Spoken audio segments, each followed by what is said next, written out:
रैदास जी का वास्तविक नाम संत रविदास था, जिनका जन्म सन 1388 में हुआ। कबीर की तरह रैदास भी संत कोटि के कवियों में गिने जाते हैं। कवि रैदास ने अपनी रचनाओं के माध्यम से समाज में व्याप्त बुराइयों को दूर करने में महत्वपूर्ण योगदान किया। मूर्ति पूजा और तीर्थ यात्रा जैसे दिखावों में रैदास जी का जरा भी विश्वास नहीं था। वे व्यक्ति की आंतरिक भावनाओं और आपसी भाईचारे को ही सच्चा धर्म मानते थे। कवि रैदास अपने पदों में ईश्वर के प्रति अपने भक्ति भाव का वर्णन अनेक उदाहरणों के द्वारा करते हैं। यहां रैदास के 2 पद लिए गए हैं।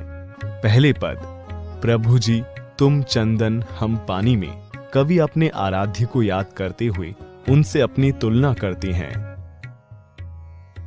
रैदास का मानना है कि उनका प्रभु बाहर कहीं किसी मंदिर या मस्जिद में नहीं विराजता, बल्कि हमेशा उनके हृदय में ही निवास करते हैं। रैदास जी ने इस पद में अपने आराध्य को हर काल में अपने से अधिक श्रेष्ठ और सर्वगुण संपन्न बताया है। दूसरे पद, ऐसी लाल तुझ बिनु कौनु करे में, रैदास जी ने भगवान की अपार उदारता, कृपा और उनके समदर्शी स्वभाव का वर्णन किया है। उनके अनुसार भगवान ने तथाकथित निम्न कुल के भक्तों को भी सहज भाव से अपनाया है और उन्हें इस जगत में सम्माननीय स्थान दिया है। पहले पद में कवि ने अपने प्रभु को चंदन, घनश्याम, चांद, दीपक, मोती और स्वामी के समान और खुद को पानी, मोर, चकोर, बाती, धागा और दास के समान मानते हुए उनकी भक्ति की है। रैदास जी ने लिखा है कि अब कैसे छूटे राम नाम रट लागी, प्रभु जी तुम चंदन हम पानी, जाकी अंग अंग बास समानी। पंक्ति के इस अंश में रैदास जी कह रही हैं कि रात दिन मैं प्रभु राम के नाम जपता रहता हूं। वो भला अब कहां बंद हो सकता है? प्रभु तो मेरे तन मन में समा चुके हैं। रैदास जी कहते हैं कि प्रभु आप चंदन हो और मैं पानी हूं। जैसे चंदन के संपर्क में रहने से पानी में उसकी सुगंध बस जाती है, वैसे ही मेरे अंग अंग में आपकी भक्ति की सुगंध समा गई है। इस पंक्ति के अंत में पानी और समानी तुकांत शब्दों के प्रयोग ने पंक्ति के सौंदर्य को बढ़ा दिया है। यहां पूरे ही पद की प्रत्येक पंक्ति में तुकांत शब्दों का प्रयोग किया गया है। पूरे पद में तुलनात्मक भावों द्वारा उपमा अलंकार का भी सुंदर प्रयोग किया गया है।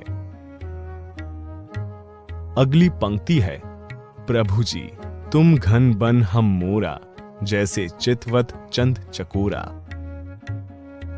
इस पंक्ति में रैदास जी कहते हैं कि प्रभु जी आप बादल हो और मैं मोर हूं, क्योंकि जिस प्रकार वर्षा के बादल को देखकर मोर प्रसन्न हो जाता है, ठीक वैसे ही आपकी भक्ति में डूबकर मेरा मन भी नाच उठता है।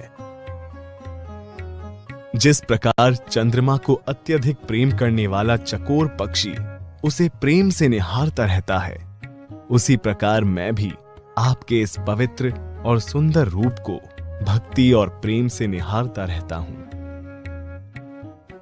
अगली पंक्ति है, प्रभु जी तुम दीपक हम बाती, जाकी ज्योति बरै दिन राती। इन पंक्तियों में रैदास जी कहते हैं कि हे प्रभु तुम दीपक हो और मैं उस दीपक की बाती हूं, जिसकी ज्योति रात दिन जलती रहती है। अगली पंक्ति है, प्रभु जी तुम मोती हम धागा, जैसे सोन ही मिलत सुहागा। प्रभु आप मोती हो और मैं धागा हूं, जिसमें वो पिरोया जाता है। अर्थात रैदास जी के कण कण में प्रभु के समा जाने से वे ठीक वैसे ही पवित्र हो गए हैं, जिस प्रकार सोने में सुहागा मिलाने से सोना शुद्ध हो जाता है। अगली पंक्ति है, प्रभु जी तुम स्वामी हम दासा, ऐसी भक्ति करे रैदासा। ये सब कहने के बाद भक्त कवि यही कहते हैं कि प्रभु मेरी भक्ति ऐसी है कि आप मेरे स्वामी हो और मैं आपका सेवक हूं। अब हम इस कविता में दिए गए दूसरे पद ऐसी लाल तुझ बिनु कऊनु करे की व्याख्या करेंगे। अपने दूसरे पद में कवि रैदास जी कहते हैं कि ऐसी लाल तुझ बिनु कऊनु करे, गरीब निवाजू गुसैया मेरा माथे छत्रु धरे। इन पंक्तियों में रैदास जी अपने आराध्य प्रभु से कह रही हैं कि हे प्रभु तेरे सिवा भला ऐसी कृपा और कौन कर सकता है, क्योंकि तू ही दीन दुखियों पर दया करने वाला स्वामी है, जिसने मुझ जैसे गरीब के मस्तक पर स्वामी होने का मुकुट रख दिया है। प्रभु आपने स्वयं स्वामी होते हुए भी हमें स्वामी होने का गौरव प्रदान किया है। अगली पंक्तियों में रैदास जी कहते हैं, जाकी छोटी जगत कऊ लागे तापर तू ही ढरै, नीचहु ऊंच करै मेरा गोविंदु काहू ते न डरै। जिन लोगों को ये जगत अछूत समझता है, हे प्रभु उन अछूत लोगों के लिए तेरे मन में कितनी दया है, उनके लिए तेरा मन कितना द्रवित है। भक्त रैदास कहते हैं कि मेरा गोविंद यानी ईश्वर उन्हें भी ऊंची पदवी प्रदान करता है, समाज जिन्हें नीच समझता है। अगली पंक्तियों में रैदास जी कहते हैं कि नामदेव कबीरु तिलोचनु सधना सैनु तरै, कही रविदासु सुनुहु रे संतहु हरिजीव तय सभय सरै। इन पंक्तियों में भक्त रैदास कहते हैं कि हे प्रभु तेरी कृपा से नामदेव जैसे व्यक्ति, कबीर जैसे जुलाहे और त्रिलोचन जैसे वैश्य भी, सधना जैसे कसाई और सैन जैसे नाई भी इस जगत में तेरी दया से संत महात्मा बन गए।